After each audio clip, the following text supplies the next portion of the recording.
सफला एकादशी पर करें तुलसी कवच का पाठ, मिलेगा श्री हरि का आशीर्वाद। सफला एकादशी व्रत बहुत मंगलकारी माना जाता है। इस दिन भगवान विष्णु की पूजा का विधान है। कहा जाता है कि इस दिन व्रत रखने से घर में देवी लक्ष्मी का आगमन होता है। वहीं इस दिन तुलसी पूजा को भी बहुत ही शुभकारी माना गया है।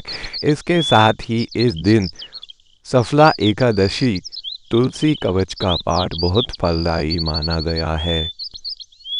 सफला एकादशी का व्रत बेहद शुभ माना जाता है। यह दिन भगवान विष्णु को समर्पित है और यह सबसे पावन दिनों में से एक माना जाता है।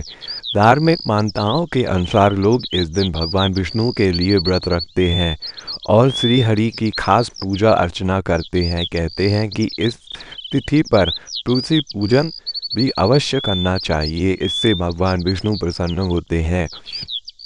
ऐसे में सुबह उठकर तुलसी के पौधे में जल चढ़ाएं और उन्हें फूल, माला और मिठाई आदि चीज़ें अर्पित करें। फिर उनके समक्ष देसी घी का दीपक जलाएं। फिर तुलसी कवच का पाठ करें और आरती से पूजा को समाप्त करें। ऐसा करने से आपका सोया हुआ भाग्य भी जाग जाएगा। इसके साथ ही घर में कभी धन से जुड़ी कोई समस्या नहीं आएंगी। पंचांग के अनुसार इस साल सफला एकादशी 26 दिसंबर को मनाई जाएगी। सफला एकादशी की कथा। आज हम आपके लिए एकादशी की पौराणिक कथा लेकर आए हैं। आप मोक्ष प्राप्ति के लिए इस कथा को अंत तक सुने। एकादशी का महत्व। एक दिन युधिष्ठिर जी ने श्री कृष्ण से पूछा कि हे प्रभु, आप कृपा करके मुझे बताएं कि पौष मास की कृष्ण पक्ष में कौन सी एकादशी आती है और इसका महत्व क्या है। श्री कृष्ण ने कहा, राजन, आपने बहुत सुंदर ही प्रश्न पूछा है। मैं आपको इसके बारे में विस्तार से बताता हूँ। सफल एकादशी पौष मास के कृष्ण पक्ष में आने वाली एकादशी को सफल एकादशी कहा जाता है। राजा की 4 पुत्र थे, जिनमें से एक का नाम लंपक था। लंपक एक अधर्मी व्यक्ति था और हर प्रकार के पाप कर्मों में संलिप्त रहता था। राजा के विपरीत उसका दुष्ट और कपटी व्यवहार पूरे राज्य को प्रभावित करने लगा।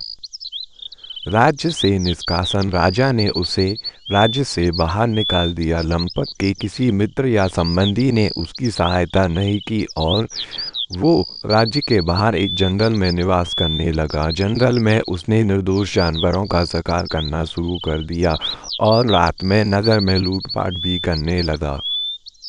तपस्या का फल। एक रात लंपक ने पूरी रात जागते हुए बिताई और अगले दिन उसकी स्थिति इतनी खराब थी कि वह किसी भी प्राणी का शिकार नहीं कर सका। उसने आसपास गिरे फलों का एकत्रित किया और भगवान श्री हरि को याद करते हुए प्रार्थना की। अनजाने में उसने सफल एकादशी का व्रत पूरा किया।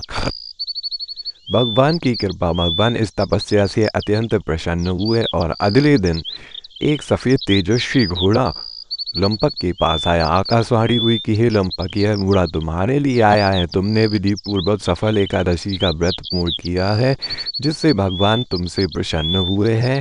लंपक ने खुशी खुशी अपने राज्य में वापसी की और अपने पिताजी से क्षमा याचना की।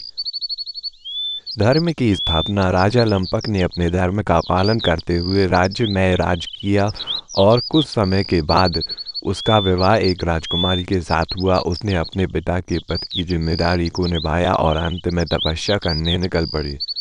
कथा का सार। भगवान श्री कृष्ण ने युधिष्ठिर से कहा, हे राजा, जो इस कथा को श्रद्धा से सुनता है उसे राजश्री यज्ञ करने का फल प्राप्त होता है।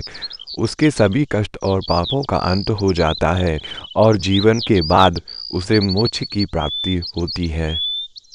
आपका योगदान इस एकादशी को अधिक मंगलकारी बनाने का कोई अवसर जाने ना दे। शिव मंदिर की चढ़ावा सेवा का लाभ उठाते हुए श्री हरि के स्वरूप भगवान श्री कृष्ण को घर बैठे चढ़ावा जरूर अर्पित करें। अंत में आप मथुरा में बांके बिहारी मंदिर में और गोवर्धन के गिरिराज मुखारविंद मंदिर में भगवान श्री कृष्ण को चढ़ावे के रूप में माखन, भोग, पुष्प आदि चढ़ा सकते हैं।